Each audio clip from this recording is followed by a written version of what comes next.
Welcome to an early stream today here. No Survivor tonight, but there's still some Survivor news because the Survivor 50 cast just officially dropped today. And I figured we'd do a quick little stream, quick little video to talk about it. Cause just for some context here, I saw the sort of like the rumored cast list like a week or so ago. And my understanding is that the final cast list is essentially that cast list. But I do not recall exactly who was on it or any of that. So I have not looked like deeply at the confirmed cast list yet. Although I think I have a pretty good idea of most of the people who are on it, and it's causing quite a stir. Because like, it's hard to find anybody that's particularly pleased by this cast. So I figured let's run down the list of people on the cast and sort of give some thoughts on who's on it. I did okay. And did anybody score the 50 draft? I didn't even. I guess maybe we could do that too. We could score the 50 draft.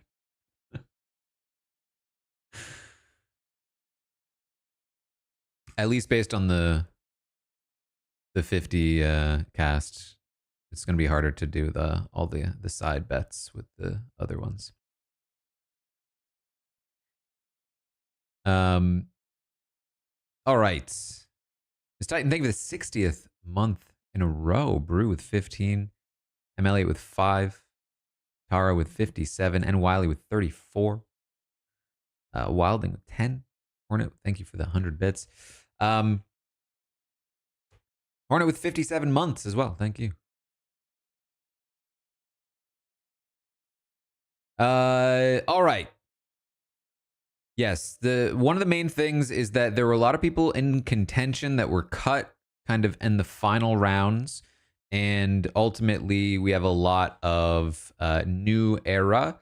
I don't think there's an issue with new era. However, what I've seen is that seemingly by new era they meant like the last 3 seasons and not the entire new era, meaning just that like 41 to 45 got like super shafted, or maybe 41 to 44, because they didn't have their own sort of returnee season in that time frame. Yeah, the thumbnail is going to be wrong on YouTube right now. What is it? Is it Goose Goose?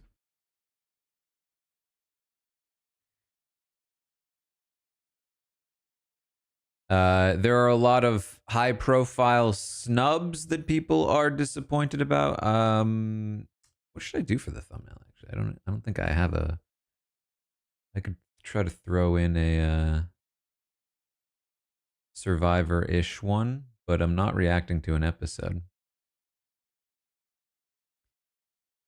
Yeah, I don't really have a good one for something like this, probably, but that's fine. We'll just change it to something generic after the fact.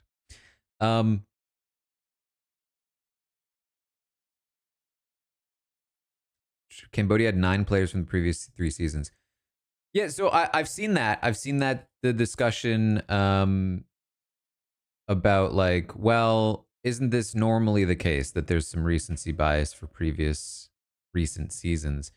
To which I think what I would say is there's 2 kind of arguments against that. Jesse, thank you for the 19th. Number 1 is that this wasn't just any returnee season. This has been hyped up as like the returnee season for a long time.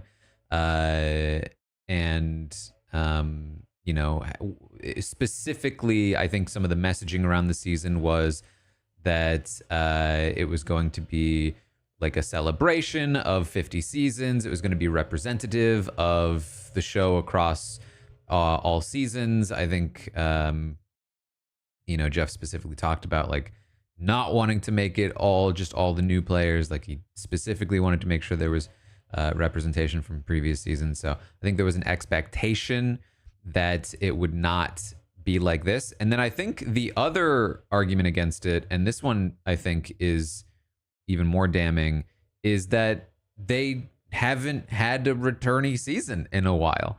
This is, I think, I would assume the longest stretch of seasons without a returnee season in the history of the show. I think, don't shoot me if I'm wrong, but I'm pretty sure that's true. And so, given that that's the case, it's sort of like, well, it makes sense that returnee seasons in the past have been pretty recent heavy, given that they're only covering a few seasons at a time, when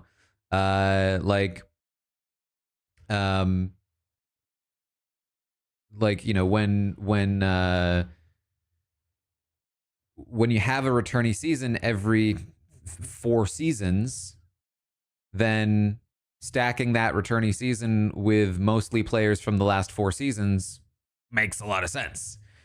When you haven't had a returnee season in 10 seasons, it's like, really? And then I think on top of that, it doesn't help that that we're getting a lot of people from, the most recent season, which is probably the most panned season in the last like 5 years. 5 years? That's probably too much. In the last 10 seasons, has it been 5 years since Winners at War? It will be. It will be 5 seasons or 5 years. But basically, it's kind of like there's obvious reasons why this is, I think, a little bit different. But all that aside, Winners at War aired 5 years ago. Okay. Hold on. Let me just... Winners at War. 2019. Okay. We're just going to move on from that because that feels wild. Aired in 2020. That's a little better. So yeah, I mean, it will have been over 5 years since the last returnee season. And like 10 seasons. And so the idea that you have a large amount of people from the most recent couple of seasons, one of which you haven't seen at all yet, and one of which is the most panned season in the last 5 years, it's a little sketchy. Feels a little bad. But can you hear this? Can you hear this noise?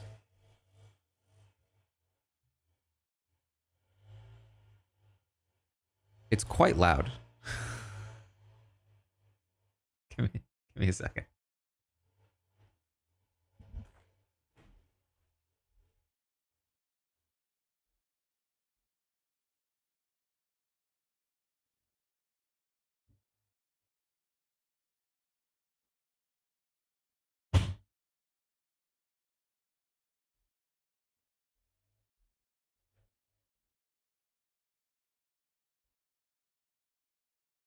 I'm reasonably certain that leaf blowers are probably the worst invention in the history of mankind. Like, I know we had that whole like Oppenheimer movie, but have we thought about the movie where we make it about the person that made the leaf blower? You know what I mean?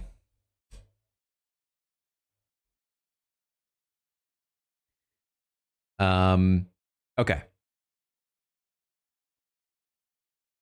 Let's pull up. I have Mike Bloom's article on Parade with the cast. Let's run through it. Let's see what's going on here. Let me see if I can do this and then this. That's pretty decent. Am I in the way? I'm a little bit in the way.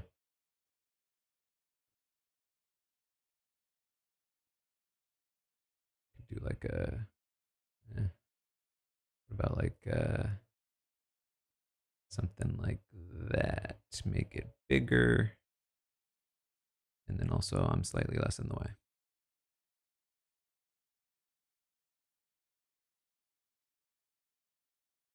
Okay. So obviously some big three right here. Did I watch Final Destination? Not yet. No. Your city just banned them? Where are you living? Do I need to move there? You like the hair? It's my hair's I thank you. Thank you. It's at a point right now where it's like still not quite long enough to pull it back. And you can see that in the sides. The sides are not long enough to like actually be pulled back, so they just keep sticking out. So, you know. We'll see. I basically quick side note. I have a deadline. Basically, if my hair is not tolerable to me by the time Big Brother starts, I'm chopping it all off. That's the current plan. Anyway, okay. So this is the video. Should we watch the video? Or just run through the pictures? Is it interesting? Hold on. Okay, they are showing some images. I don't know. What do you guys think? Should we watch the video of Jeff reading the names, or should I go through the pictures? What are in the pictures? Some brief descriptions. The video is fun. Pictures. Both.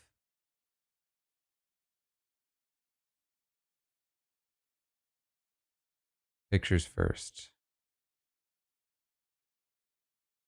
Oh man, people are torn. I will look more friendly with longer hair.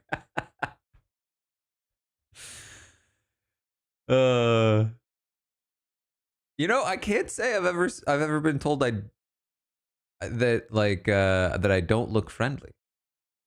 Actually, I think some people are scared of me sometimes. Just from I don't know, maybe being hard to read or something. But I like to be as friendly as possible to counter that. And I think I generally look pretty friendly. But maybe I don't know, maybe I'm not.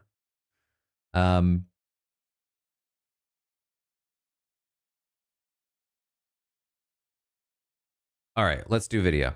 I'm seeing more videos. All right. Let me make sure you can hear this.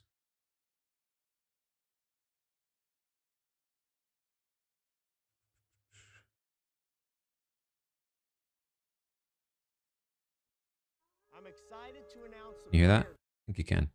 Let me turn it up.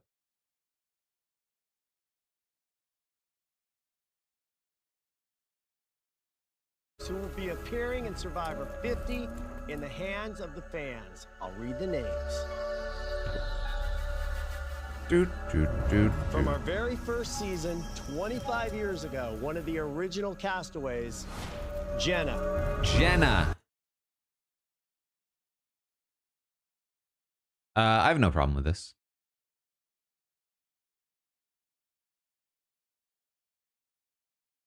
I have no problem with Jenna. It would be nice if this was in order, I will say. It'd be nice if I could just immediately go to the photo that he read.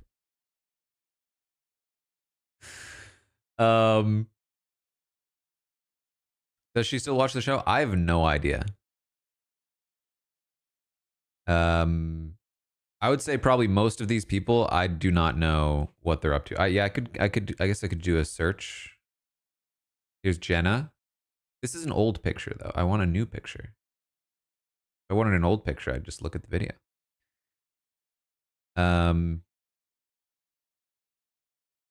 Jenna, obviously from Borneo. She came back for All Stars, I believe. Is there what more is there to say about Jenna? I mean, the thing is that the primary sort of season that you saw her on, her first season, was such a different season. I'm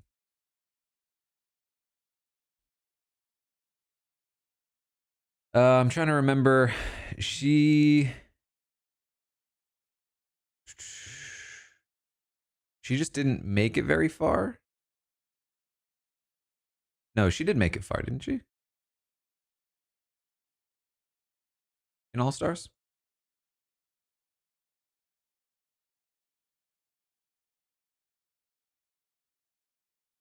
Sorry, I saw the other Jenna in the wiki, and I was like, wait, she didn't make it far, but that's Jenna Maraska. Jenna Lewis did make it far. She made it to the final 3. So she's a player. She played the first season. She was, somebody who I would say was one of the slightly more strategic people of Survivor Borneo, and then was probably a bit too loyal to the structure of Rob and Amber, going to the final 3 with the 2 of them, fairly willingly as well, right? Yeah, I mean, they just, once they hit the merge, they just pagong the rest of the cast. And then the rest of their alliance. And then she gets voted out herself in the final 3. If she wins that final immunity, who knows? Maybe she wins. She's quite a bit older now, of course, than she was back when she played. Let's see. She was 26 when she played All Stars, and that was 2004. Do they have her age here? All right, Mike Bloom, what are we doing? We don't have age. We don't have current photo.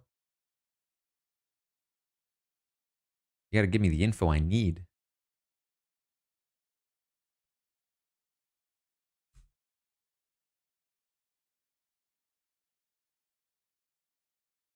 Let me see here. No, this one doesn't either. Where's it? What's an article that has this stuff?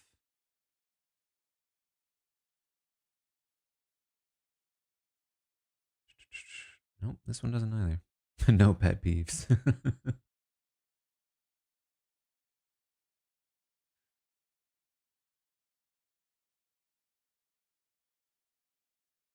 Does anyone have a good article for this? I can't find a single one that lists their ages.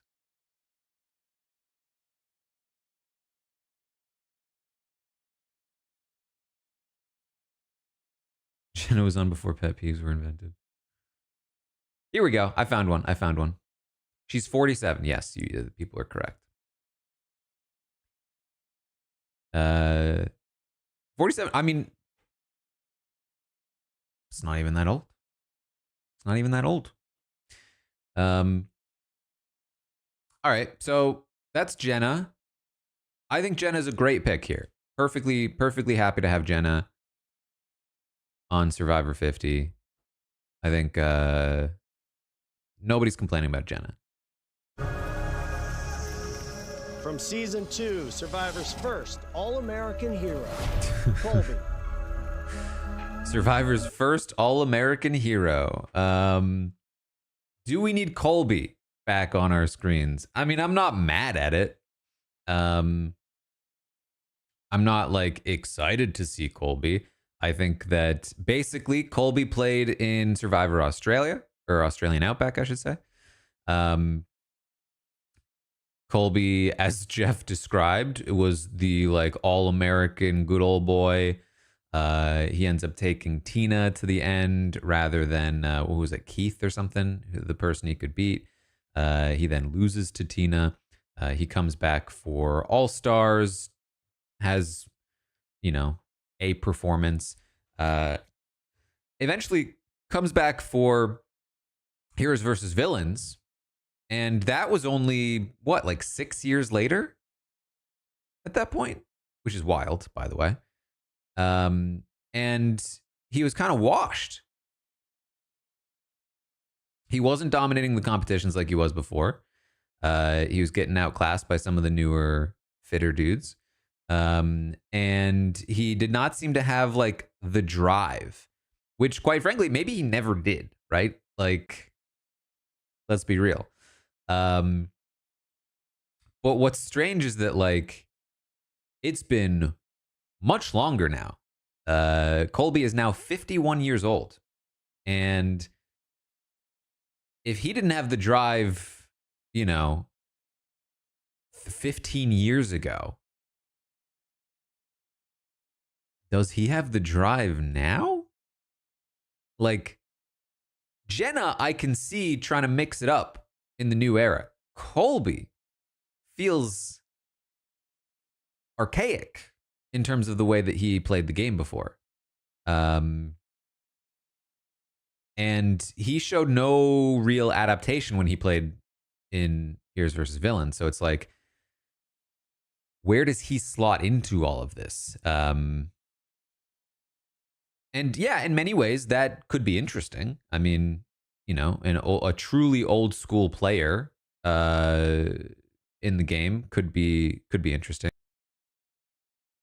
But so that's why I'm not like mad at it, right? He also is sort of an iconic figure in the history of the show.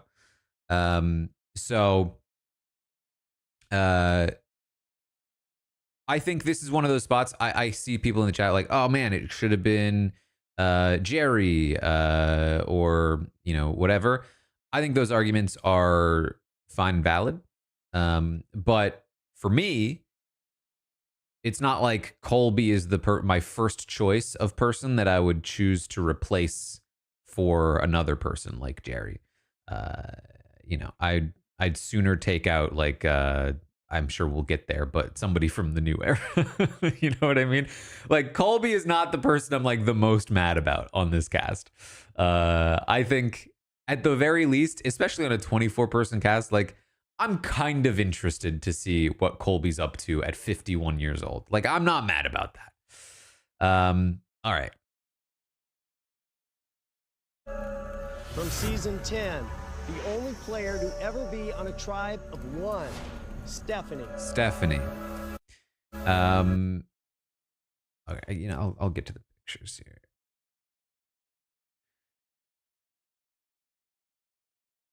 Stephanie.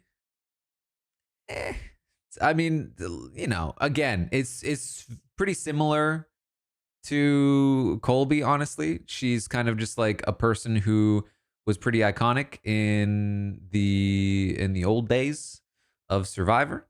Originally on Palau. Basically, what he's referring to, Palau was the season where they did not have a tribe swap. And one tribe got literally decimated.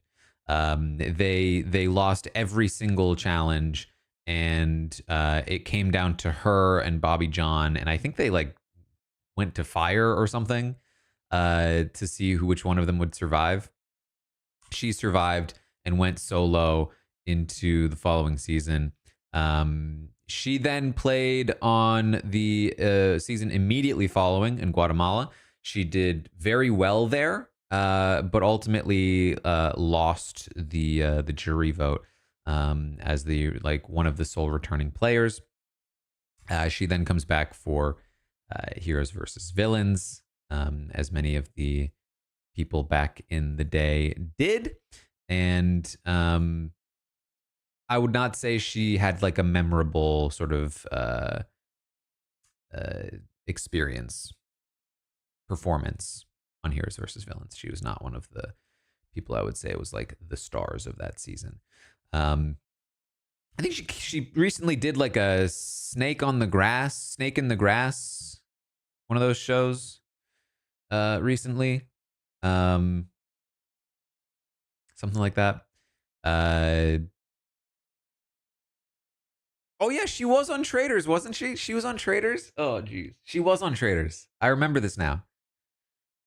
Man, that's a pretty damning. Oh, I did not remember that she was on Traders. Yeah. Was she good? Because I didn't remember. I didn't even watch Snake in the Grass, and I remembered that more than I remembered her experience on the Traders. So but she hates Suri. Well, here's the thing. Suri was a trader on the Traders. She was on a season with Suri when Suri was a trader on the Traders. I think I remember her. Yeah, if I'm remembering correctly, she was like, somebody who helped Suri win against her will. So this could be bad for Suri. Yeah, this could be bad for Suri. She got to final 6 in the Traders. Jeez, I watched that whole season.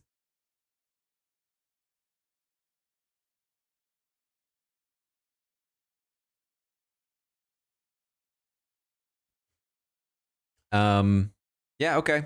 I mean, I think subconsciously there was a part of me that felt like I wasn't excited for Stephanie, and I think that's why. I think I watched her on the Traders and had an impression of her that was like, eh. But I didn't remember that was where it came from.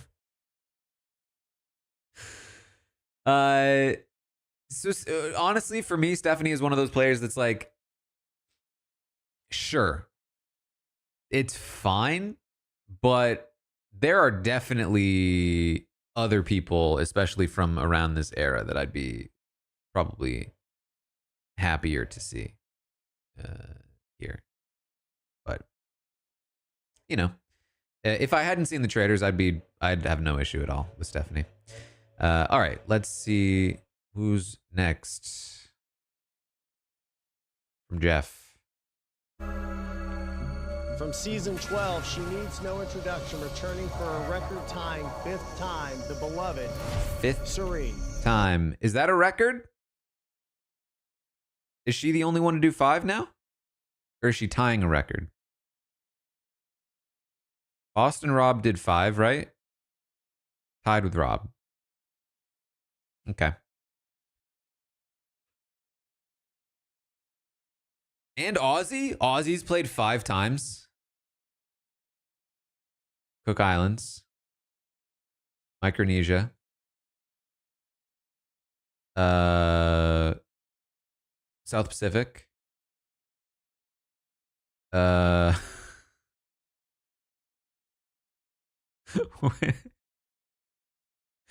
He was on Game Changers? You're lying to me. I don't remember Aussie on Game Changers at all. Obviously, I remember that he was on the season now that you say that. I don't remember him, I remember him being announced for Game Changers. I don't remember seeing him on Game Changers.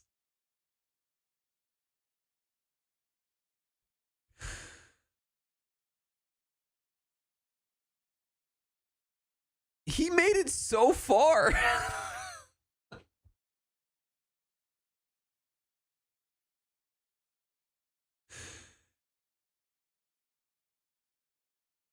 He made it like halfway through the season.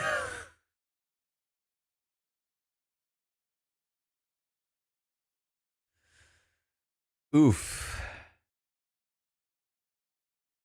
Listen, Aussie undeniably was electric in Cook Islands.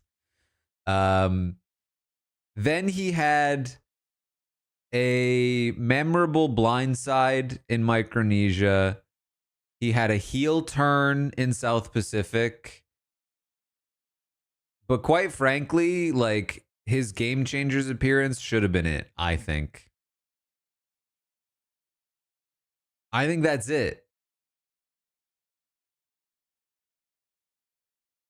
Like, Aussie on Game Changers was bringing back Colby for this season, and it didn't work out.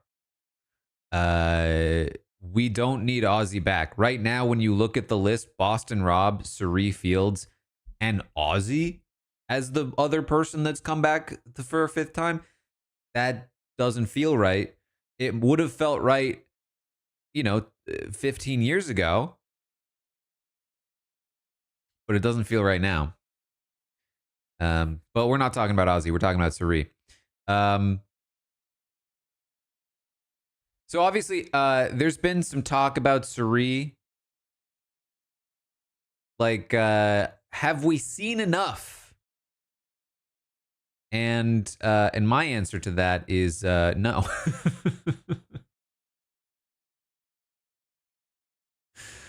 I didn't check Stephanie's. This is the wrong one.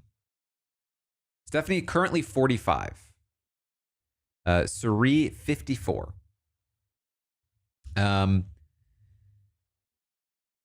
Here's the thing about Cirie. She still hasn't won Survivor. And neither has Aussie. But Cirie somehow manages to, every time she's on a season, be a central figure who creates a lot of entertainment and often comes close to winning. And she's never really even had the same experience twice. Like, she's gone out in weird ways, but she plays the game in whatever way suits her in the moment. She was phenomenally entertaining on Big Brother. She was great on The Traitors. This is not a scenario for me where, like, oh man, we're going to watch Boston Rob do the buddy system for the fifth time. And quite frankly, even Boston Rob is often entertaining whenever he's on a show. So I don't even think that's quite as damning a thing either. But Cirie has never disappointed. That's the thing. It's like, I don't think it's about like, oh, you're going to bring back this person again. It's like, have you seen the challenge? Like, this is a very normal strategy in these games. Cirie is a star. She makes great TV every time she's out there. She plays hard every time she's out there. And so I don't have an issue with it. I can see why some people might, like, oh man, like, I feel like I've seen enough of Cirie. And she's also, I believe, on the Survivor Australia cast. So that, I think, adds some more to it. She's hit a lot of shows lately. Big Brother, Traitors, now 2 Survivors in a row. Track, thank you for the 8th month. But for me, I'm not mad. I'm not mad. And if this was, because here's the thing. I think Cirie's inclusion in this cast is necessary if it's the cast we want, where it's like representing all eras of Survivor, legends of the show, all of that stuff. Given that that's not quite what we got, I do think that Cirie, there's a little bit of a little bit less of a reason to include Cirie. If this is going to be like let's do an all-star season of the last 3 seasons, then it's like, okay, maybe Cirie doesn't need to be on that cast. But you can't really have a cast of Survivor that is a celebration of the show without Suri at this point, I think. She's at the very least going to deliver in a way that likely a lot of the other people from these past seasons will not. So, you know, that's what I think. Okay. Next up.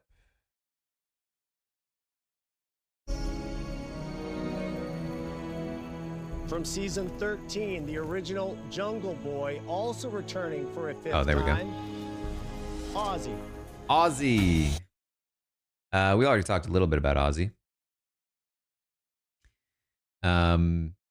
Aussie, now 43. Wow, still pretty young for how long ago he played. I mean, the thing about Aussie is that his entire sort of game was winning comps. I mean, it was the same sort of thing with Colby back in the day. Like, these physical players who don't have the physicality anymore. I do think there's something interesting about that. I just don't think we've seen it yet on Survivor. And going back to the well with two of those players, you know? Aussie has never been somebody who's been capable socially or strategically of playing the game. Not in any of his seasons. And so, you know, this is the first one for me that I think is a real head scratcher. Like, the fact that we saw him recently in season 34, recently enough, is like, I feel like he already had his shot in this in like a modern era. And it was so unmemorable that I did not even remember it. And this is coming from a guy. I was a big Aussie fan back in the day. I loved watching him dominate the competitions. You know, but I just can't help but feel like for the fifth time coming back, I feel like there are better choices out there. And you know, what more is there to say about Aussie? All right. Who's next? From season 18, the one, the only, the Dragon Slayer. Coach. The Dragon Slayer, Coach. Coach, now 53. Originally played on Tocantins. He came back to play on Heroes versus Villains. Pretty unmemorable appearance there. Then he came back again, only 3 seasons later, to play in South Pacific. This is now his 4th time out. And,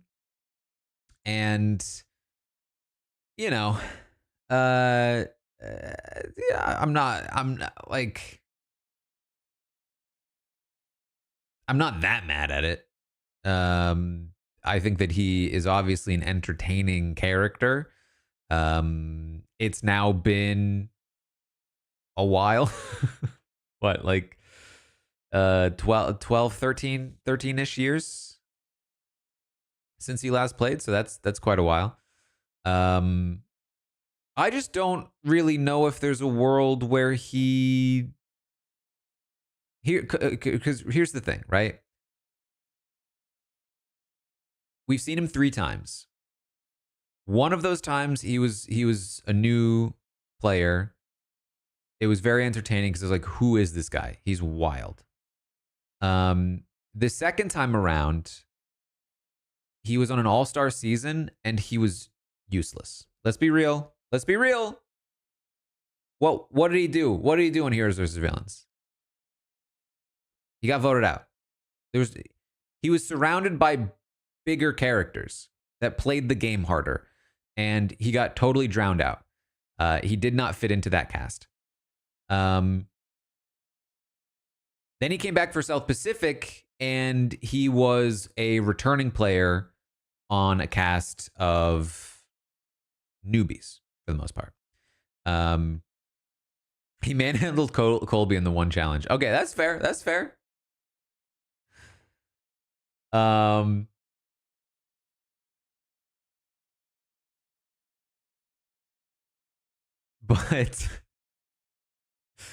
South Pacific, he was a huge character, but I think most returning players on newbie seasons are going to be. And I just don't know that he fits into these kinds of seasons where it's like an all-star season. Who's going to put up with his nonsense on a returning cast like this? I just feel like at best he is a useful pawn to be used in this game. And we, like his antics are not gonna fly, and I don't know. I'm not super hopeful. I'm not mad, not super mad about it. But it's another one where I'm like, were there better options? I don't know. We'll see. Oops, I didn't need to go up this time. From season 32, a master strategist returning for a fourth time, Aubrey. A master strategist. That's a bit of a jump. We just went from season 18 to season 32.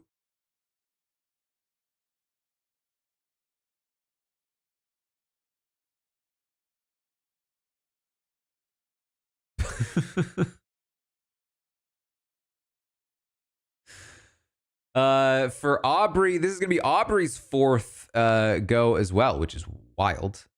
Aubrey originally from Korong, classic kind of like people thought she should have won. She comes back for Game Changers. We're really just like, can I just say this cast feels lazy. It's just all the people that have already been on all-star seasons before, and then a bunch of newbies. And I say this not having too much of an issue with the cast so far. Because here's the thing. I'm an Aubrey fan. I like Aubrey. I've had great conversations with Aubrey. I think she's a really cool person. And I'm happy for her to go and play the game. I think the Survivor fan base has sort of turned on her not for the most part necessarily, but like they didn't love her on Edge of Extinction. And I think there are a lot of people that are kind of feeling like I'm Aubrey fatigued. What more do we have to get from Aubrey?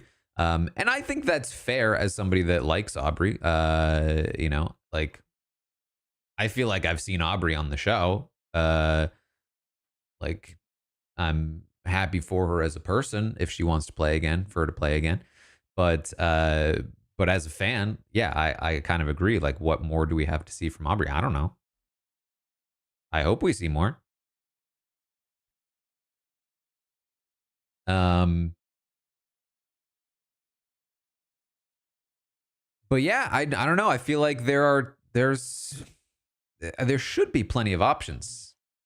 And the thing is that like I don't think Aubrey's a problem. I think the problem is that we skipped from 18 to 32 and we're only taking a few people from this era. And so when we're only taking a few people from this era, it's not that Aubrey's the problem.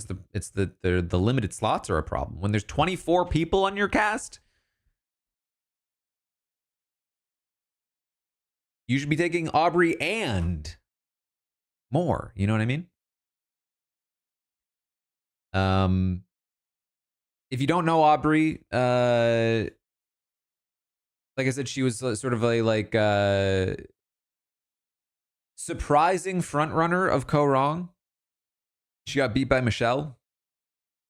Back in the day when there was quite a war waging amongst the Edgic people, the Michelle truthers versus the Aubrey's obviously going to win people. I think just a solid player. Just a solid player. Just always going to do well. I think she'll slot into this cast pretty easily. In fact, I think like they left, right? They're gone. Have they left? I'm gonna need some quick confirmation on that. We think. Listen, who's listening to me right now? If you're on this cast, you're not watching this stream right now, right? Like that would be wild. I think Aubrey, somebody to watch out for to potentially win this season.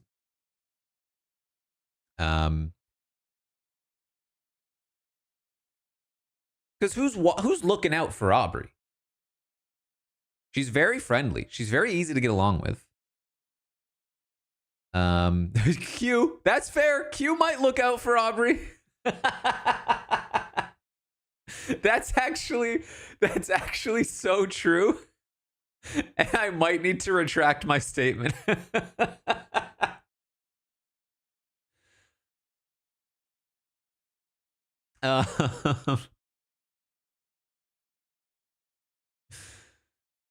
Oh man.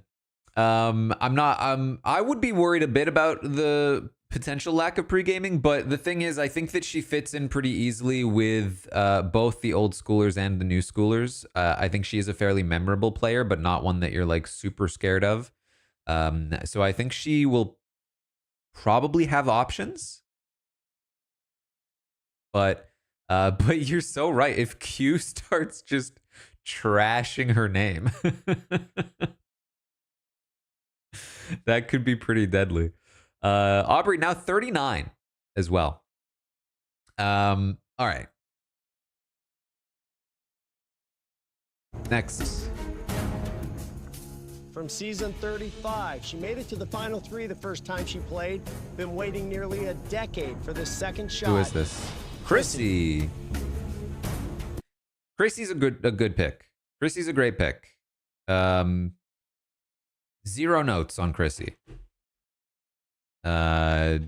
She's 54 now. She originally played Heroes versus Healers versus Hustlers, which is, I think, probably the worst titled season of the entirety of the show.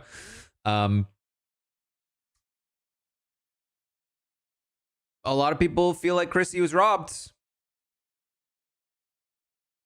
You know? Was Chrissy robbed? That's maybe up for debate. You know, I think there are people that say that, you know, like if Ben hadn't gotten in there, it would have just been Devin that would have won. People say, well, she should have had more respect on her game from the jury. But at the end of the day, it played out the way it played out. She's remained engaged with the show. She's, you know, somebody that I think is gonna be fun to watch.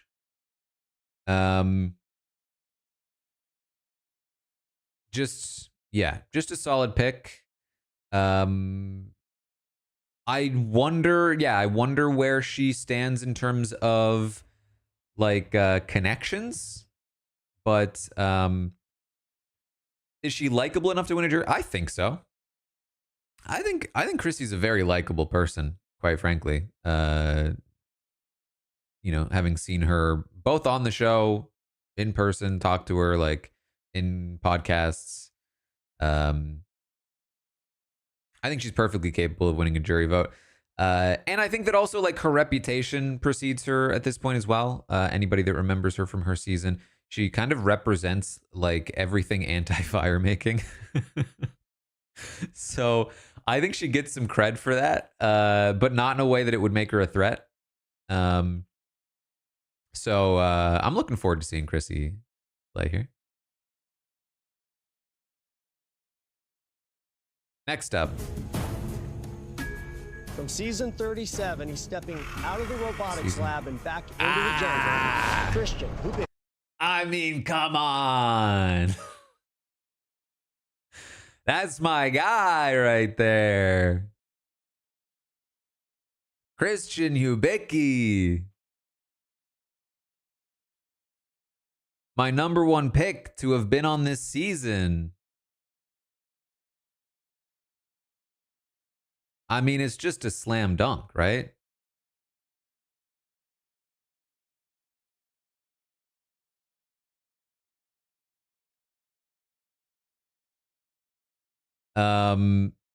I forget who else is on this season. I can't imagine having a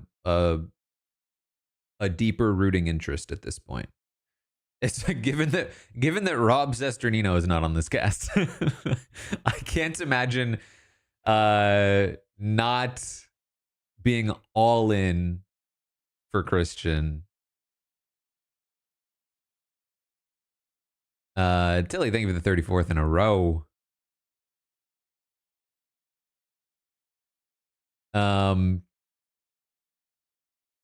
I mean, if you guys are watching this stream, you probably watch our Blood on the Clock Tower games occasionally. You've probably seen Christian in podcasts. Knowing Christian myself to the level that I do, at least, he is such an incredibly nice person. He's so friendly. And also so competitive and so passionate about games. And like those three things combined, I think are exactly my kind of person.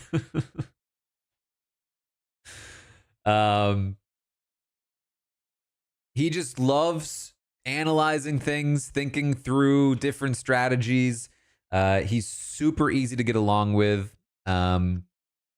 And obviously, I think like the biggest issue he has in a game like Survivor is that he is just too likable. And, you know, I have to imagine that most people would be very worried about bringing him to a final three. Because, like, he has that very sort of dangerous combination of likable and respectable. Like, not only is he somebody that everybody is likely to love, but he's also so smart that if he made it there, you have no reason to be like, I do like him, but you're like, I like him, and you know what I mean? So that's what I would be concerned about with Christian. He probably has you know, I don't know like what sort of where he stands in terms of threat level prior to that. I don't think you'd be super worried about, like, any rational player wouldn't be worried about Christian in the early game. But you know, you don't often get rational players. You often get people who are like, you know, and we have a lot of runners up on this cast too. So there might be a lot of people who are like, man, Christian will win a jury vote. We need to get him out now. And that's could be very dangerous for him. But super excited to see Christian. Number one pick on the board right now. All right, next up. And from 37, she loves negotiating with me and is still waiting on that jacket from Natalie. Angelina. She literally got cast because she asked for a jacket.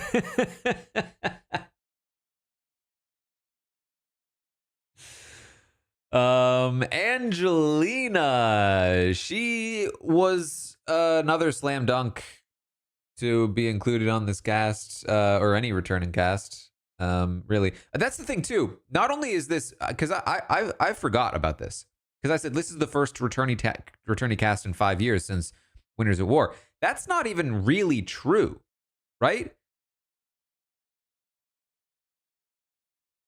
Because it is actually Game Changers, isn't it? Game Changers is the last returning cast to not be Winners at War, where most people were ineligible for it. So it's like 37. What was 38? Who was on 38? Or sorry, not even 30. Where was Game Changers? Game Changers was 34? So it's been since 34.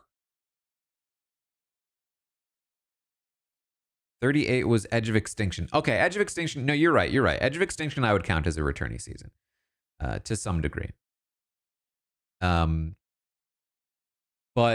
still, it's there were like these like people like Christian and Angelina are people that were like shoo-ins almost 10 years ago now, and they've had to wait 10 years to even have a chance to come back. You know?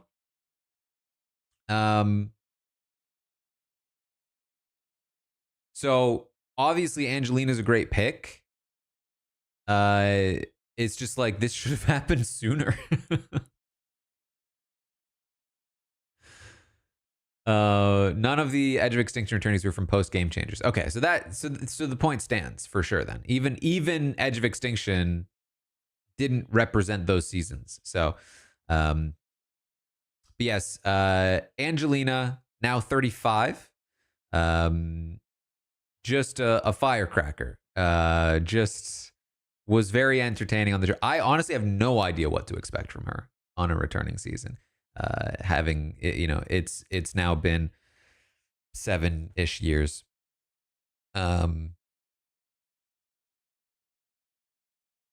don't even think I've seen her outside of White Lotus in the last 7 years. I met her. I think I met her in Reno, like on her Buddha episode or something along those lines. Maybe. Or no, it might have been right after. Anyway, she was nice. And I'm excited to see her play. But I really don't know what to expect. I really have no idea. All right. And from 37, in between writing and directing seasons of White Lotus, Mike White is back. Mike White is back. Listen.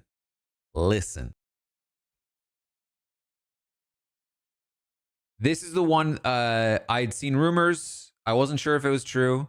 This is the one I've already seen for sure. And like I said, like none of these are surprising me because I've seen most of them already. Most of them hadn't been confirmed.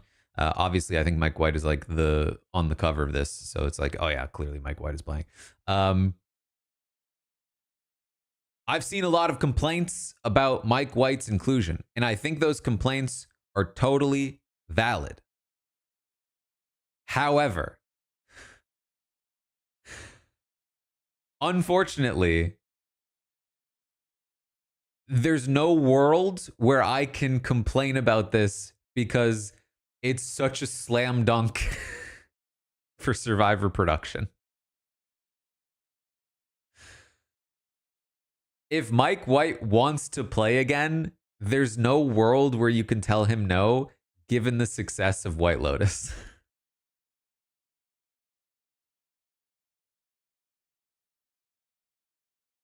White Lotus is a cultural phenomenon. And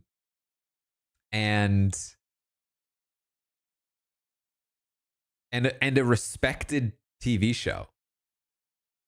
And when Mike White was on the cast last time, he was famous. People knew him as what was it? Mr. Squeebly or something from School of Rock. And unfortunately for Rob Sesternino, they also knew him from the Emoji Movie. Obviously he made Enlightened, but Enlightened was like it was not White Lotus. Schneebly, thank you. And that level of fame certainly influenced that season to some degree. Since then, Mike White has become way more famous. And way more relevant to pop culture. He has won Emmys. He has, in his speeches, talked about how he played Survivor at like the Golden Globes and Emmys or whatever. And White Lotus is also like very Survivor coded. So, you know, like it's just obvious. Is if he wants to play, if you can get him to play, you put him in here. You do. I will say, I think that Mike White is the focal point of this season. And the point stands as well. It's not stunt casting. He likes Survivor. He played hard. He played well. But I have to imagine that his level of fame will influence this game significantly. Because here's the thing, right? Let me just let's get serious for a second. You know me, right? I love games. I want to win. You know, I'm out there trying to make good TV if I'm on one of these shows. I'm out there playing Blood on the Clock Tower, trying to be entertaining. If I was on a cast with Mike White, and I was on a tribe with Mike White, and I had a choice between voting out Mike White or anybody else.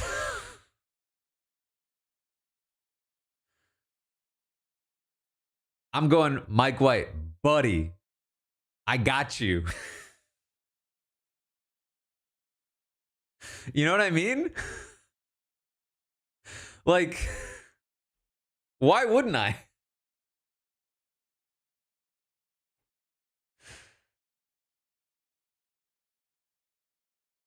Like, don't forget the cue of it all. It's just, I feel like there's a layer of protection, and it's not about like getting a cameo necessarily, right? Because like, who cares about a cameo? It's like, it's just a lot of these people. This, you know, in the modern era of reality television, especially in the era of the traders, this is becoming more and more viable as a genuine career. You know, keeping Mike White around helps you because you now are making a connection to Mike White, and it helps you because you are helping production keep Mike White on the show. You're pleasing two people with one move.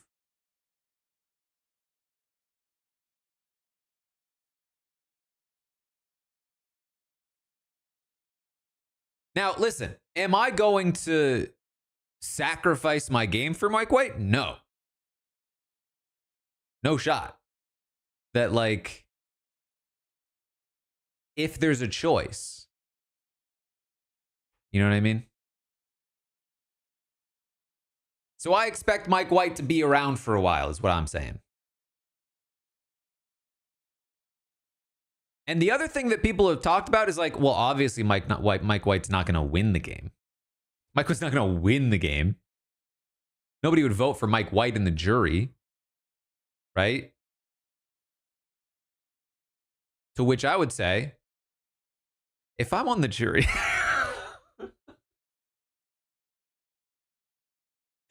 because what do I care who wins? wins. If I can get something out of a jury vote, that's a win for me.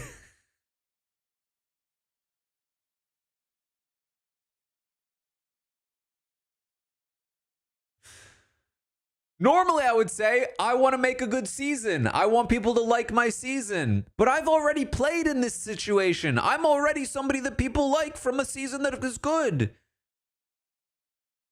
If people trash this season because Mike White won, it was a walkthrough. Sorry.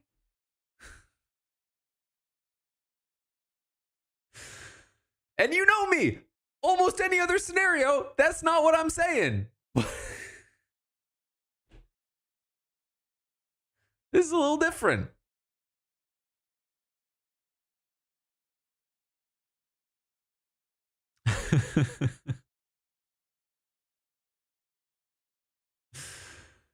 Oh boy. All right. That's the Mike White of it all. He is currently 54, by the way.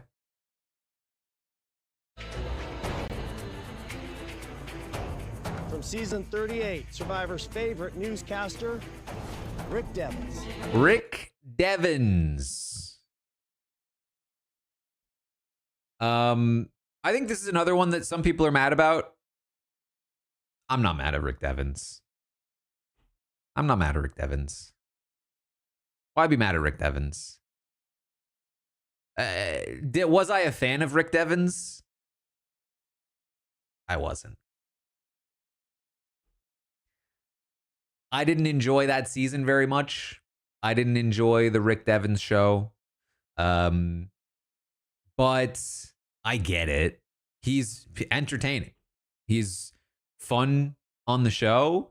And on a returning season where, you know, it is at least, I think, hopefully less likely to be the Rick Devens show. I think he could actually be a very fun character. I have no problem with him personally. So yeah, I think Rick Devens is a perfectly fine, honestly, a more than perfectly fine choice. I think that Rick Devens is a good choice. It's again, like in the context of everything else, there's maybe some reasons to question it, but I don't have a problem. I think Rick Devens is somebody that should be brought back at some point. And if this is the point, this is the point.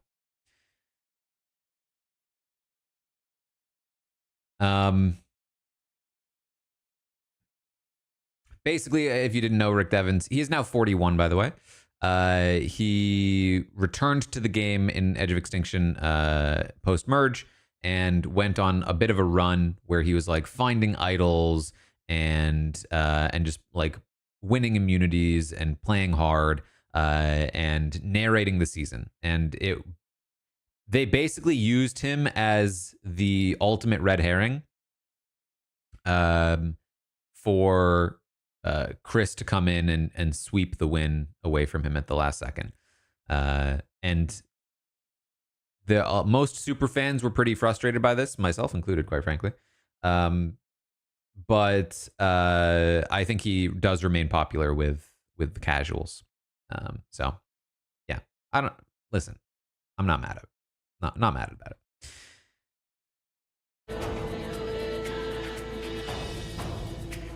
From season 42, one of the most physically intimidating challenge performers we've ever seen. Oh. Jonathan. Yeah.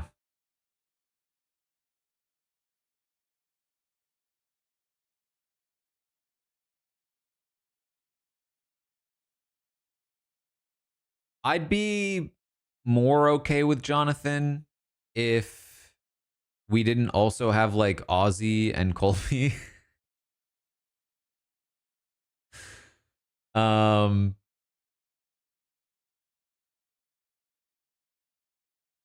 Because they're all basically the same person.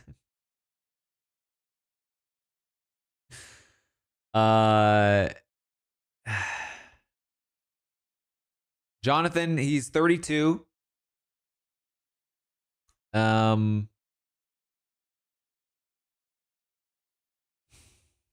He's gonna do challenges. He's gonna do challenges. That's fine. I'm not surprised by Jonathan. I'm not excited for Jonathan, but it's fine. I honestly think it's fine. It's just like not exciting, you know? We're just gonna get more epic slow-mo shots of him literally carrying his tribe on his back and, you know, all that. It's again, yeah, I'm hearing only person from 41 to 44. That's wild. Jonathan being the only person from that section of seasons, that's wild. That makes it a wild choice. Jonathan on his own, fine. Jonathan, but not Shan, Jesse, Cody, Ricard, like all of these other people, Marianne, Omer, that's wild. That's wild.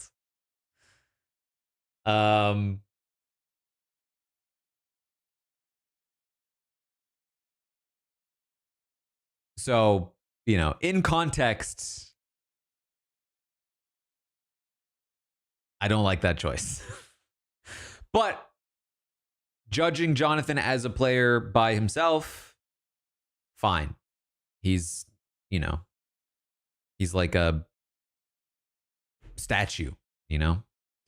All right.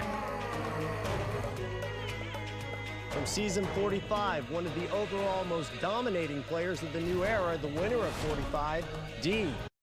D.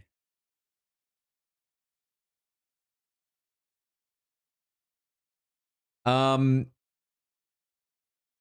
not mad at D. Here's the thing. I think D should come back. Should D come back for this season?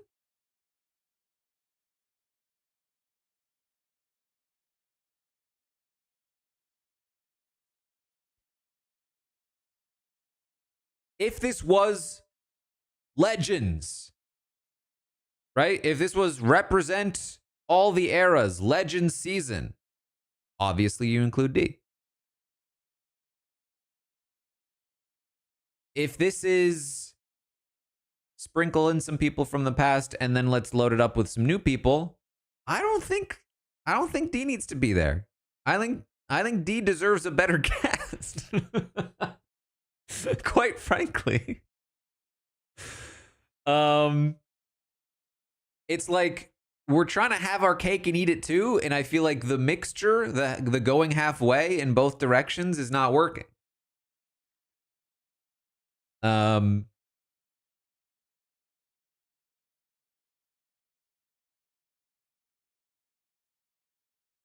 So I don't know. I mean, like I said, I can't be like mad about it. I think D should return at some point. It just starts to feel strange. Is D the first winner of the cast as well? Jonathan, Rick, Mike, Angelina, Christian, Chrissy, Aubrey, Coach, Aussie, Sari, Stephanie, Colby, Jenna. Yeah, first winner of the cast. In the cast. It just feels out of place to me.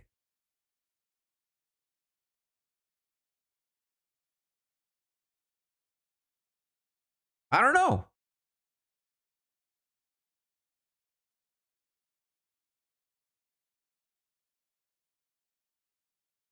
Jeff loves his on fire hosts. Yeah, I guess so.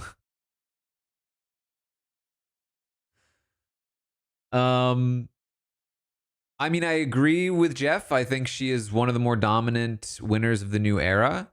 And for that reason, she does represent the new era well in that sense. But again, it's just it just doesn't feel like it meshes with the rest. And I think we're about to head into the back half of this cast, which feels like such a departure from what we've gotten so far. And I think that's part of the disconnect that's happening. So that's happening right now.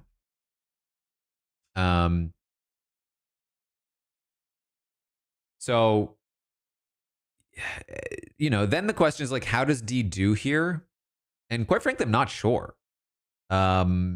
I think that she stands out as a winner. She stands out as a winner that duped people. And you know, I'm sure other winners, because I'm pretty sure Kyle's on this cast. I think other winners like Kyle would want to play with her, at least for a bit. But like, is that enough? I don't know. I guess we'll see who else is on the cast who might want to work with her. But like, I'd be a little wary about her chances here as well. But you know, I say that it's a 24-person cast. There's all kinds of different ways that this could play out. So I don't think she's like dead in the water or anything. With the right tribe makeup, she could be in a pretty good place.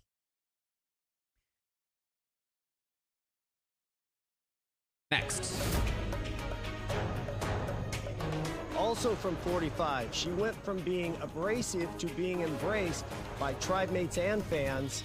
Emily. Yes. Emily. Did he say her name? From 45, she went from being abrasive to being embraced by tribe mates and fans. Emily. Emily. He did say. I don't know why I didn't hear him say that before. Emily. Literally just played Blood on the Clock Tower with her. I don't know what she was doing playing Blood on the Clock Tower with us days before she's about to leave for Survivor 50. If you're watching this as a YouTube video, you can literally go back to the last live stream I did. She's in it. And I interacted with her quite a bit. So I lied to her face. She lied to mine. It was a whole thing.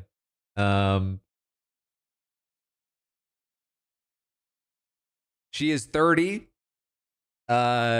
She's was very fun to watch on her season. And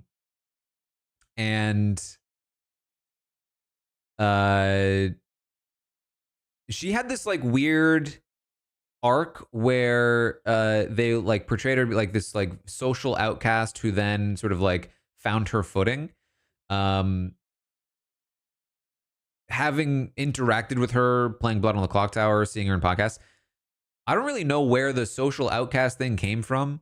I don't remember the specifics of why she seemed so like outcast in the beginning. But she's like a perfectly like social person. Like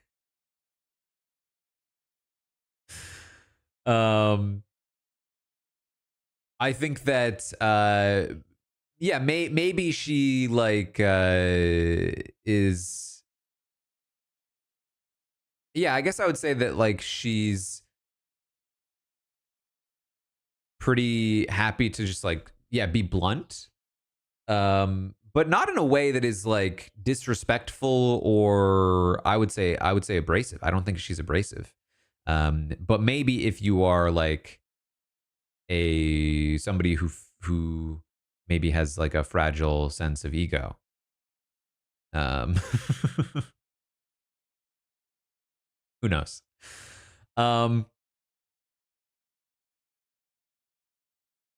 I'm very excited to see Emily play. We'll see how she does, how she plays. You know, I can't imagine it will be that different. At least in terms of what we saw from her later on. I'm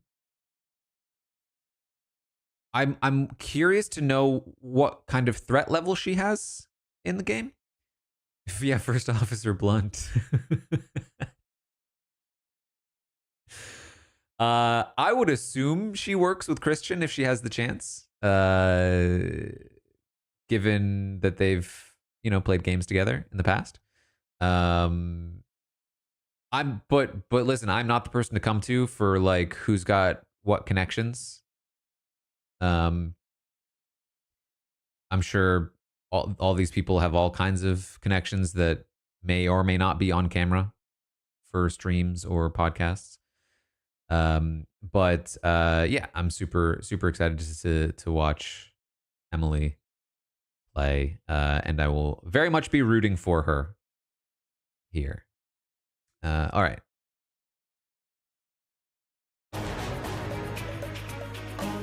From 46, one of the most electric. Hold on. Can we just say also? Can we mention that there is at least a small chance that Blood on the Clock Tower streams will be mentioned on Survivor 50? Right? There's at least a small chance that somebody's going to be like, well, I know that Christian and Emily play Blood on the Clock Tower together. They're not going to say Blood on the Clock Tower. They're going to say, I know that Emily and Christian do streams together on Twitch or something. Or they'll probably say they stream online together or something. And then maybe they'll show a little clip. But no, it's not going to happen. Anyway. And chaotic players the game has ever seen. He's not a one-name player. He's a one-letter player. Q. Q. Obviously, Q's coming here. Obviously. This was a slam dunk regardless of what cast it was going to be. Q's coming back. I've already said so much about Q that I really don't need to reiterate it at this point. But he plays hard. He's massively entertaining. He's everything that you'd want in a Survivor player, everything that you'd want in a returning player. He's going to come in here. He's going to play hard. He's probably going to crash and burn, but maybe he doesn't. Who knows? It's going to be fun regardless.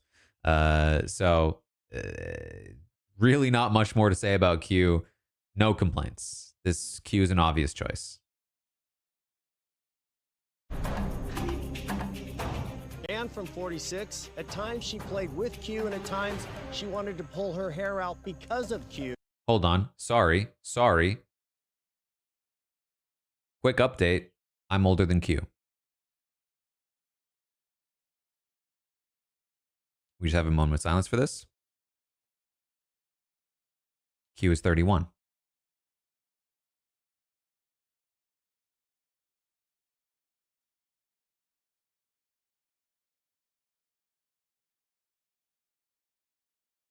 Okay. Back to Tiffany. Tiffany.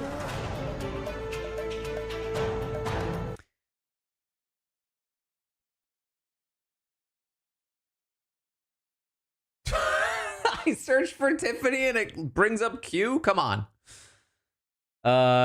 Tiffany. I have no issue with Tiffany as a returner.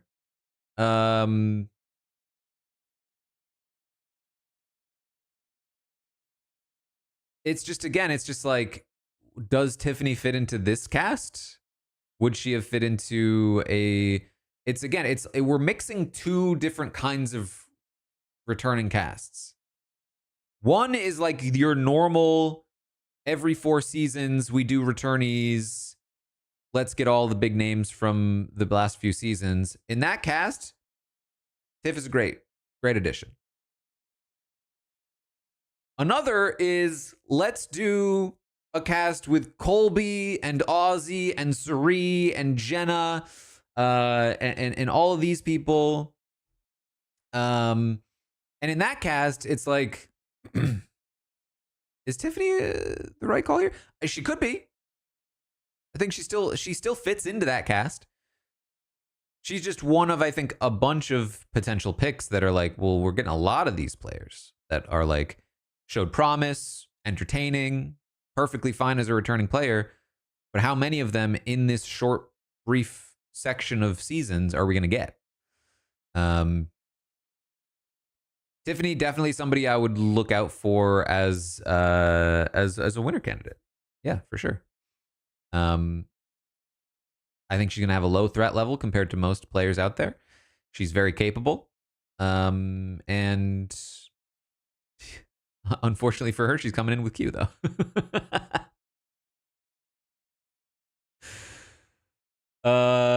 All right. And from 46, it was a cruel summer when he lost in the final 3. The question is, can he shake it off before Survivor 50? Charlie. Charlie.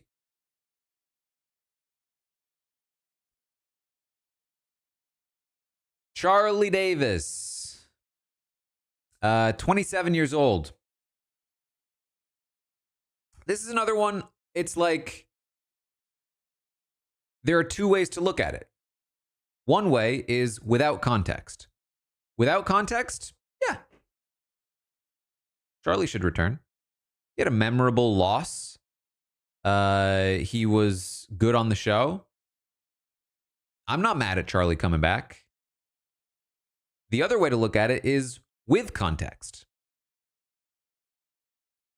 Is this the place, given everyone we don't have? Is Charlie the right choice? In a world where, you know, we have like 5 people to span the first 40 seasons. It's more than that. Do we need Charlie? Do we need Tiffany? Do we need so many of the people? And honestly, I would take Tiffany over Charlie right here. But I could go either way. I think this is when you really start to see, when you really start to question, like, we're running out of spots, and there's a lot of people that I'd rather see that fit the same kind of story arc that Charlie had, like Jesse. I think Jesse is, you know, a lot of people are saying like Charlie over Rob Sesternino, and it's like, sure, but I don't think they fit the same spot. But Jesse is kind of the same story arc at the very least. You know, they're not like the same archetype necessarily, but like, you know, I like Charlie. I do. I think he should return. But this is when we really start to feel like, you know, where are these choices coming from, and who have we cut to make these happen?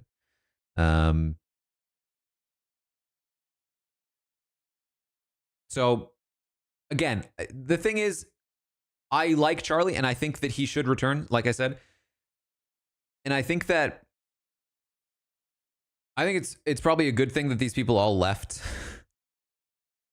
Because I wouldn't want them to feel like, oh, like people hate Charlie and they don't want Charlie. Because I don't really think that's the case. I think that, like, if you are anti-Charlie here, 80% of that is just positioning in context of the cast.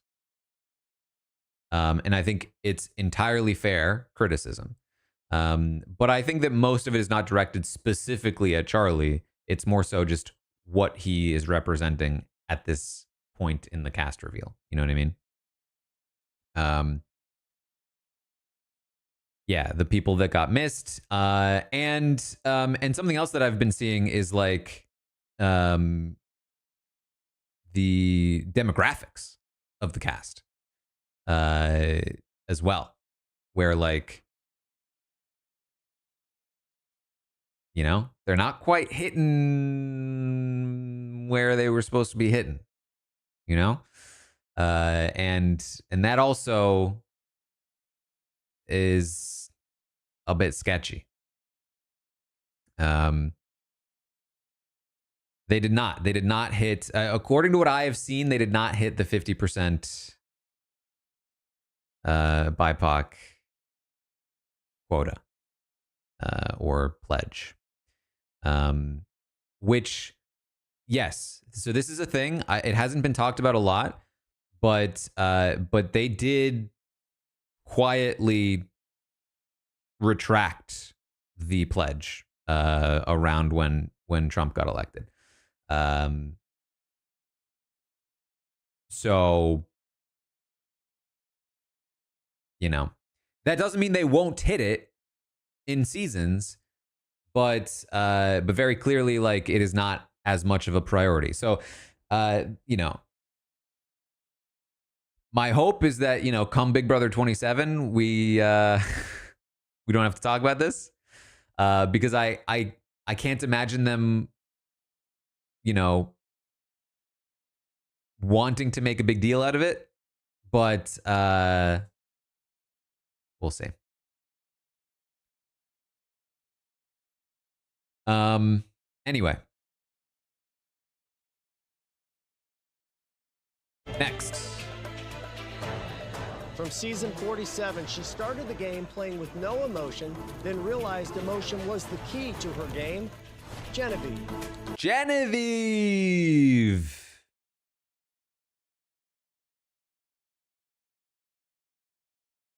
There's something intangible about this, but Genevieve does feel like she fits. Am I wrong? I feel like I've seen this sentiment too. I feel it instinctually that, like, yes, Genevieve makes sense. And I feel like most people I've seen seem to agree.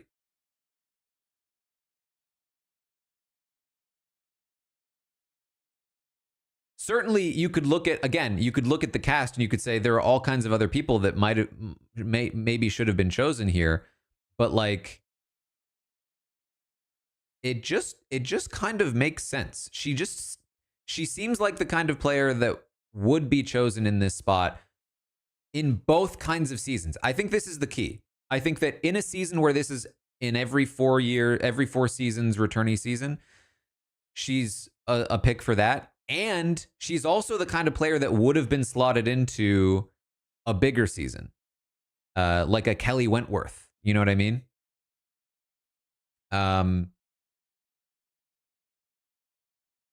So I think this works. She's 33. And she was very fun to watch. I think I've told this story, but I did meet her in New York last year. And we had words, you know. Somebody ratted me out. Somebody, I don't know who. Somebody let her know that I like to maybe try to position, you know, in a strategic spot for flights. And she was like, listen, I've heard you stand up for flights. I've heard you go and you line up early. And I said, that is not what I said. That is not what I said. I don't line up early. I strategically position myself so that I am poised to potentially be at the front of my section. That is all I do. Okay?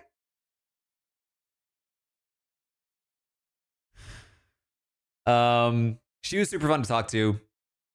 And she's, the thing about Genevieve, very charismatic. She's just like I just enjoyed talking to her. She really draws you in. Her sister's super nice too. I'm pumped to watch Genevieve. Definitely one of my rooting interests here.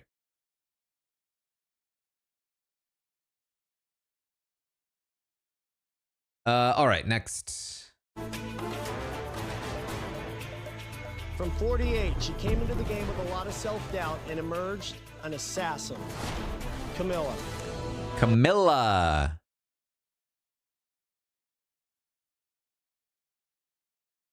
I have no problem with Camilla. I don't. I think that there are a few reasons to not want Camilla on the cast, and none of them have anything to do with Camilla herself. I think that of the 48 cast, she is the one and only justifiable pick for this cast. At least I think. I don't know. My understand. I think it's her, Joe, and Kyle. Is Say on the cast? I'll find out. Don't tell me. But I think she makes sense. I do think she makes sense. She was part of a very sort of winning game, got sniped at the end, and was like a compelling character, and has the recency thing. I think it makes sense to put her here. I still wouldn't necessarily be my first choice, primarily because season 48 just kind of sucked. And you know, did I need anybody from season 48? Not necessarily. But if I was gonna get one, Camilla's the choice. And I think that it makes a lot of sense. However, here's the problem.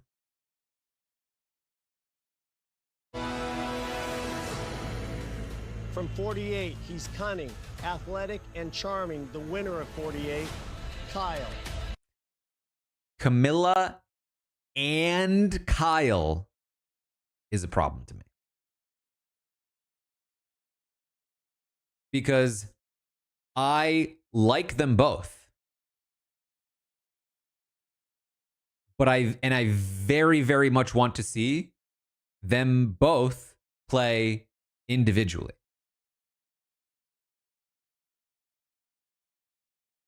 It's frustrating to me that I am not going to be able to see, theoretically, Camilla play on her own or Kyle play on a season that he deserves, which is a Legends All-Star, more winners on the cast kind of season. And for them to both be on this cast together is just... It's disappointing on that level. It's disappointing in the sense that I literally just watched this show this season, and I really am not looking forward to watching it again. Like, best case scenario for them is that they just do the same thing, which is going to not be fun, I think. Especially because it wasn't fun the first time, because the editors did not know how to edit it, I think. This just feels rough to me. I think that you take out Kyle, you take out D, you put them on a proper Legends season, the cast feels better. You don't even have to replace them. The cast feels better to me. 0 winners, lots of people who've tried a bunch of times, lots of people who might have some potential. I think that feels better to me. Would I also like Joe to be off the cast? Yes. But I really feel like let's just surgically remove Kyle and D. Let's plop them on season 53. Like Legends of the New Era, where with Jesse and Omer and Shan and Ricard and Carolyn and Jam Jam and like Marianne, and like that's where they fit, I think.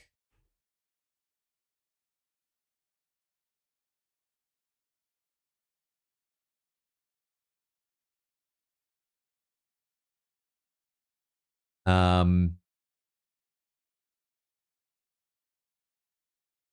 mean, what more is there to say about Kyle? We literally just watched him play.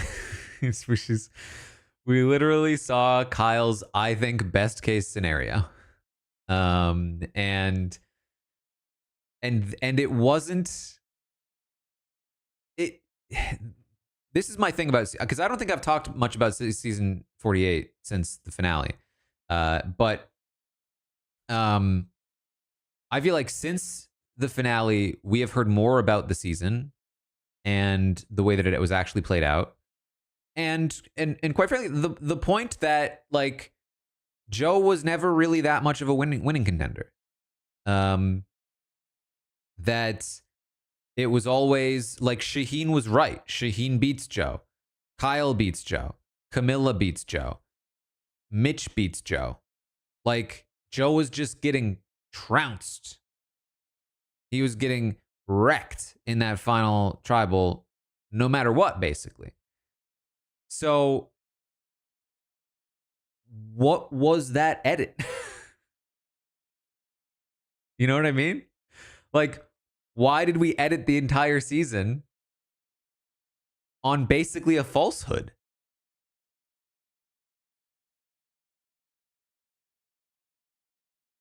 Because we not only edited the season to make it seem like Joe was the default winner if he makes it to the end, but we also edited the season to justify that thought process. Consistently throughout the season, Joe was shown to be correct about more things than anybody else. He was right when Shaheen was wrong. He was right when Kyle was wrong. He gets a couple of key things wrong, especially toward the end. And we're meant to sort of look at that as like his fall from grace, theoretically. But he's also like the person making all of the decisions, the final call on so many of those decisions. And it just is a wild way to edit that season, in my opinion. I think that Kyle played a really cool game. And the kind of game that I would be really fun, I would be really like entertained by watching.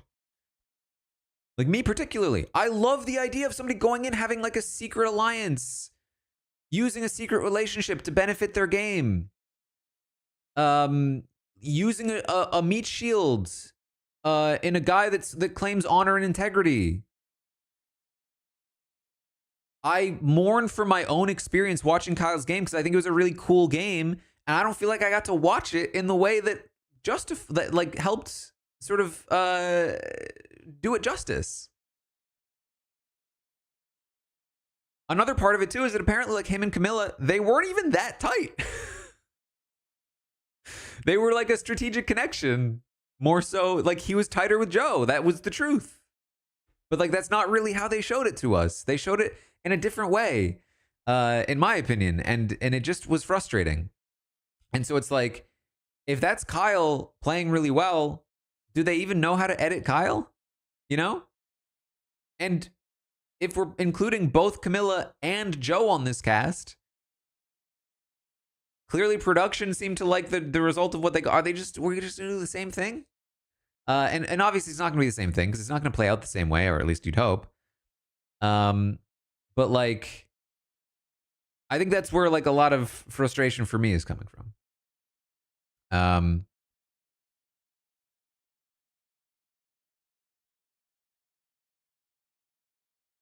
I hope things go well. But this is definitely like a source of this is a sore spot for me. All right. Then, also from 48, he played one of the most emotional and loyal games of any player ever while physically dominating in challenges. Joe is back.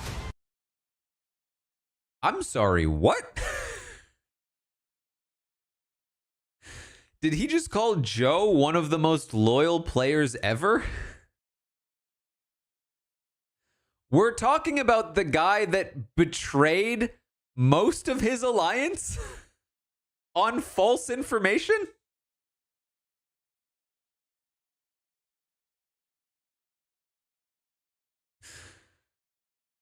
I like Joe. This is my thing. I do.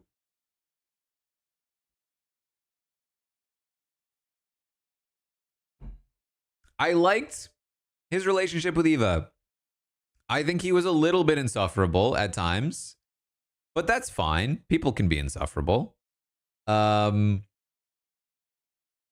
biggest issue with Joe was the way that they edited it. They edited him.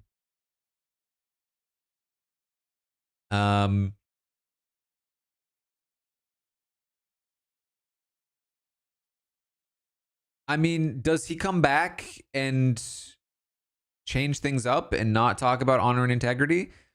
I don't know. I haven't really heard much from him. I haven't looked into his interviews postseason much, but like, he doesn't really strike me as the kind of person that's going to do that. He strikes me as the kind of person that's like, oh, I was a fan favorite for how honest and loyal I was, then I'm just gonna be that person again, right? Like,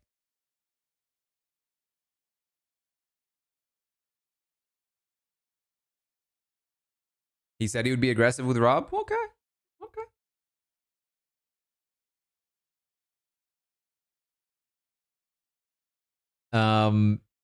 It just it just feels too soon, to be honest. It just feels too soon to put this trio back on a cast. They're not in order. That's how I feel.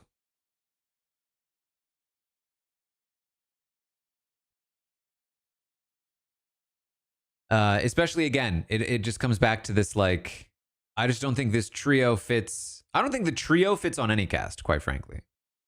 But specifically, I think that like the three of them don't fit into very well into whatever this season is of this like half and half thing they have going on. Jenny, thank you for the 10th month in a row. All right. And then I think there's two more. And from season 49, oh, question mark. 2 players from a season you haven't seen that won't premiere until the fall. Those players will remain a mystery for now. There you have it, the record-setting 24 players who will be appearing in Survivor 50 in the hands of the fans. All right. Do we have them here?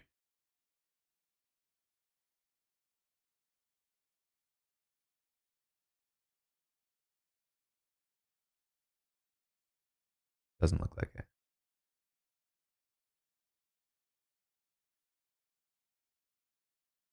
Let me try and find him, I guess.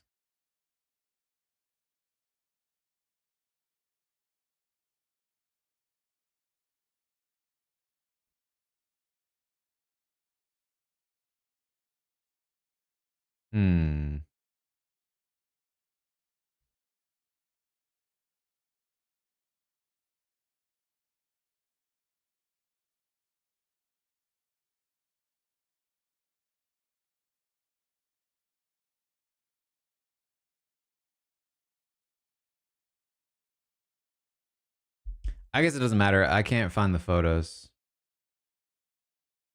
I could have sworn I saw some photos somewhere because I saw these two people and I was like, who are they? But it's like the oh, here we go. We got a link. Thank you. Oops, that's not it.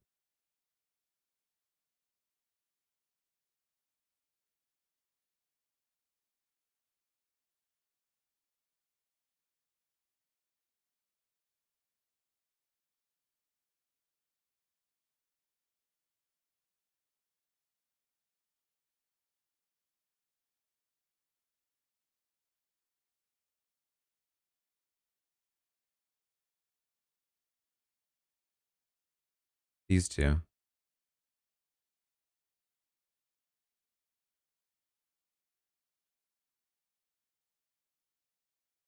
Rizzo and Savannah, age 25 and 31. And he's the guy that called himself the Riz God in the preview. And then did Savannah say anything?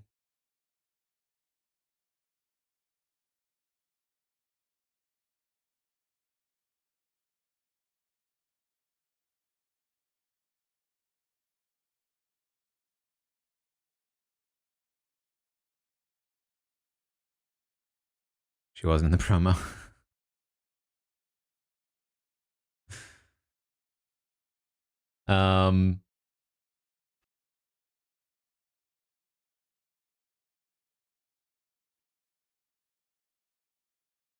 She was shown in the promo.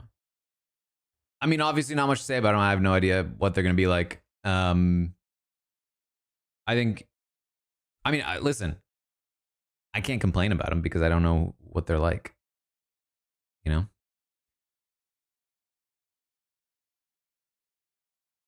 They're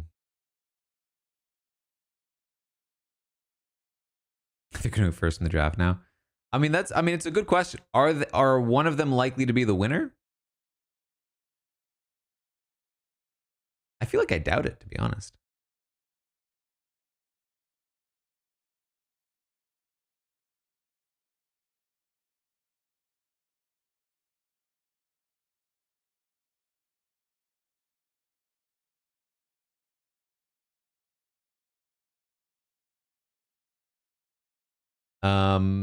Okay, so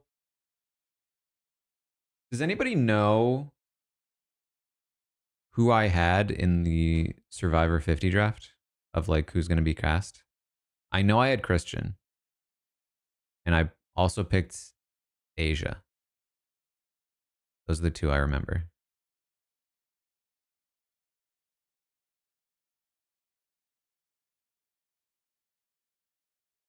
I picked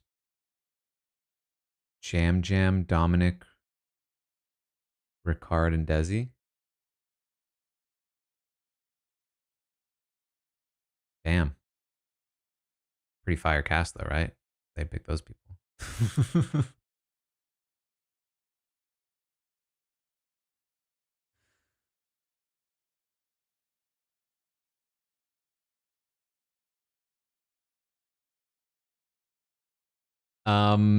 So I think the other thing to talk about is the snubs. First and foremost, of course, and I'm not even saying this because of my connection to him. I'm saying this because this is like the person I think that people have been complaining about missing the most, from what I've seen, is Rob Sesternino. I've seen so many complaints. Why was Rob cut from this cast?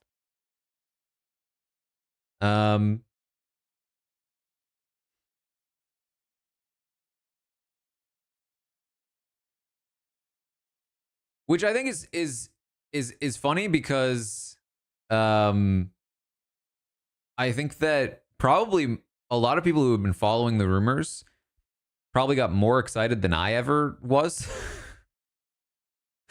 Because I really just assumed like it's probably not happening.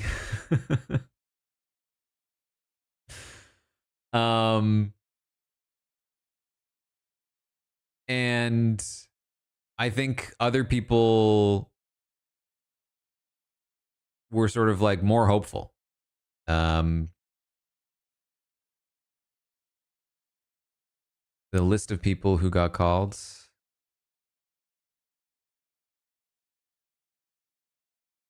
But I mean, it's pretty clear basically that he was in the mix, and they decided to not go with him, which does feel like a wild call to me.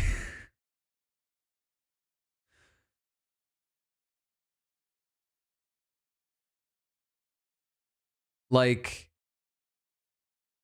he's not only an iconic player from the history of the show, he's certainly not somebody that I think most people will remember, but like, I guess that's the thing, right? If you look at the people they chose from any season below season 30, it's all people that you might remember. You might remember, I mean, Jenna Lewis, anybody from Borneo gets an automatic pass, I think. But Jenna Lewis in particular, I think was a bit memorable from that season. Then you have Colby, Stephanie, Suri, Aussie, Coach. Like, all of those names. Anybody that's ever seen Survivor knows all of those names. For the most part. Rob Sesternino? I think a lot of people wouldn't know that name. And I think that's fair. But the thing about Rob Sesternino is, unlike a lot of these people, maybe Suri excluded, Rob is at least like a viable player and will also for sure bring it when it comes to entertainment. So he's not just a name. He's also like an actual cast member. You know what I mean? And I think at best, a lot of these people, like say a Colby and an Aussie, they are like flip a coin to see if they're an actual cast member.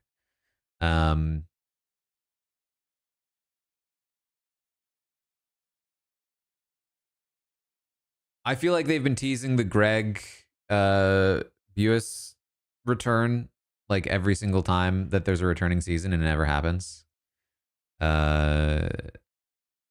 I'd like to see it someday, but you know.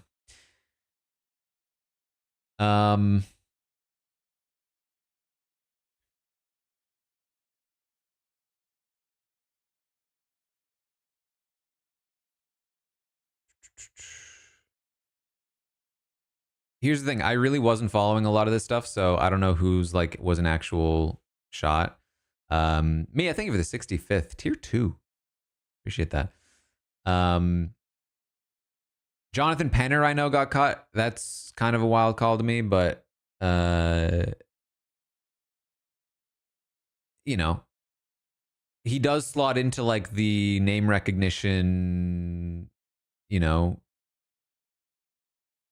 kind of position.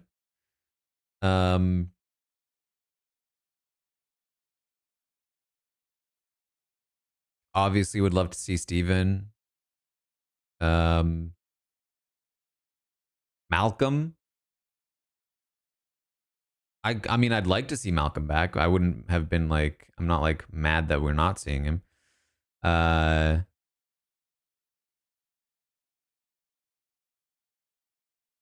Dominic is weird to me. I really think Dominic should be back. Would have loved to see Gabby. But we are getting Christian, so I get it. Like I'm not like they have to have both. Davey, I think, is somebody that should be returning at some point. I do. And then we get into the new era, and it's like Shan, yes. Omer, obviously. Marianne, obviously. Jesse, come on. Carolyn, what are we doing?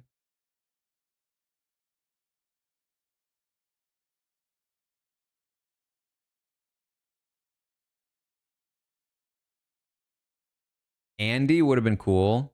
Sam would have been, I'd been fine with.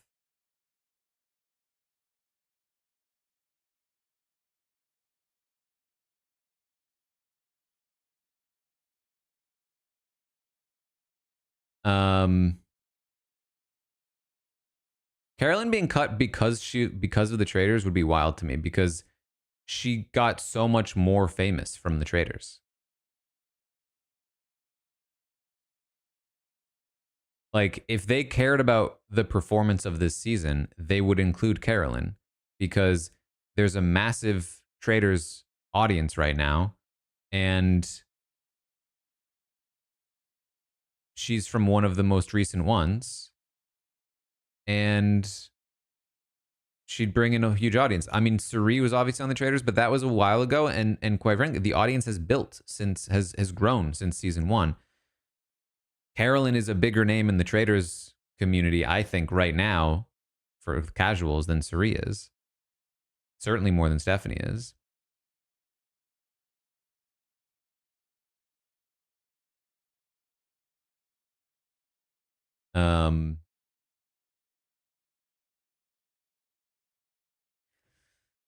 Just some weird calls. I also missed Jerry Manthe. A lot of people upset that she's not coming back. Unlike most of these other big names that we saw, she actually had a good arc in Heroes versus Villains. Actually kind of came close to winning that season. She wasn't the most entertaining character that season, I would say. But she, I think, has like an actual, like, she can actually bring something to a season in a way that people like Colby and Aussie have not proven in their last attempts.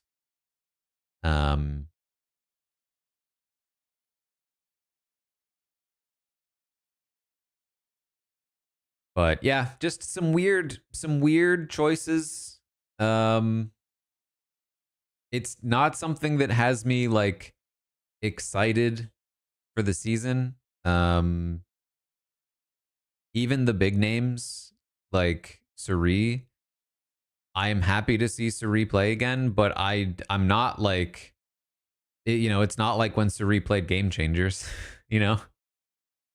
Like I have seen plenty of Suri, so I'm excited to watch her play, but I'm not like I have to watch her play.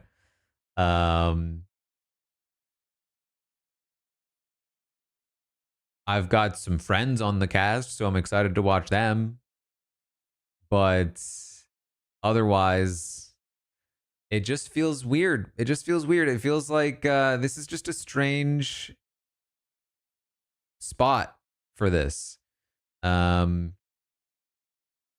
really feel like Survivor 48 was one of the worst seasons that the show has put out in a while, and dumping this cast reveal that felt so heavy on that season even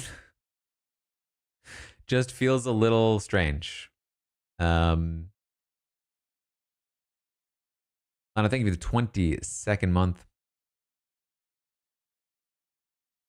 And yeah, with so many people, like, yeah, if you know, in the world where like the couple of people that I'm super excited to watch get voted out early, like this is gonna be rough. um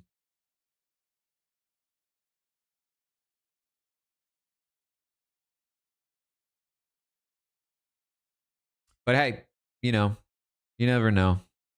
It could play out well. We'll have to wait and see.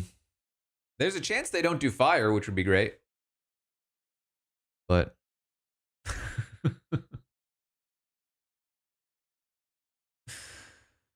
um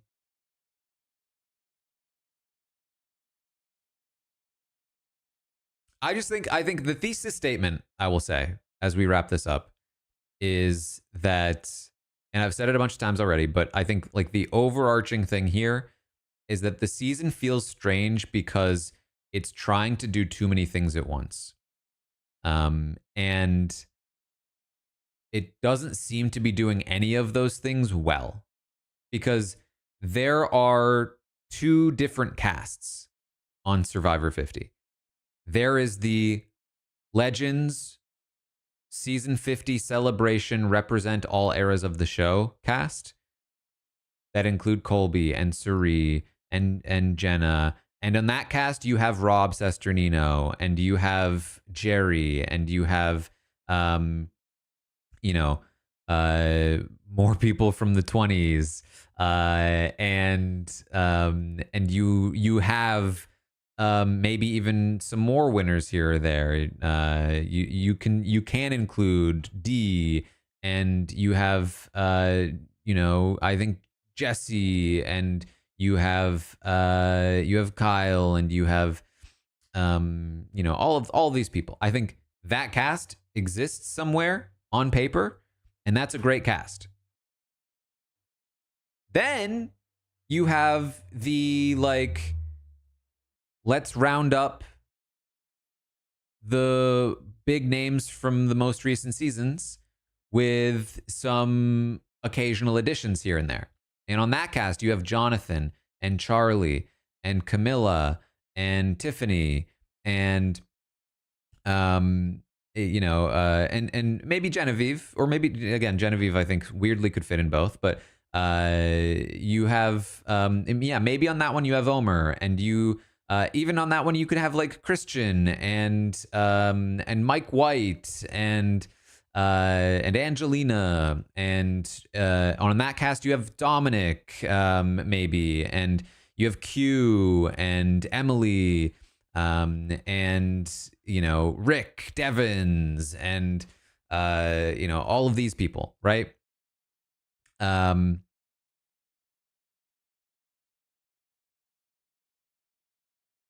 That cast on paper also great. That's a great cast. But it seems to me like they took these two different casts, these two different ideas, and they said, can we just make them both work at the same time? And so we have, instead of like a normal 18 to 20 person cast, we have a 24 person cast where they've made some dramatic cuts. And it just doesn't vibe well, I think. I think that we should have two different seasons with these two different casts. That's what I think. And I think that's why so many people are disappointed, because whether you wanted the cast of like the New Era Roundup or you wanted the cast of 50 seasons of Survivor Let's Celebrate with Legends, you're disappointed because you didn't get a good cast from either one of those ideas.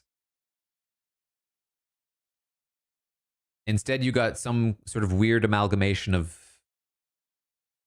something in the middle. And, you know, there are still some people there that you're like, yeah, I'm excited to see that person. But it just doesn't feel like a good, cohesive, put together cast.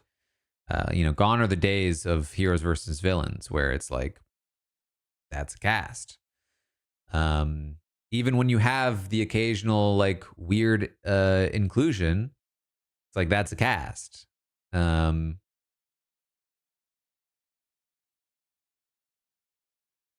So I don't know. Those are my thoughts right now. It could turn out well. I hope it turns out well. But it has not helped my feeling about Survivor at the moment, which is a little bit of despair.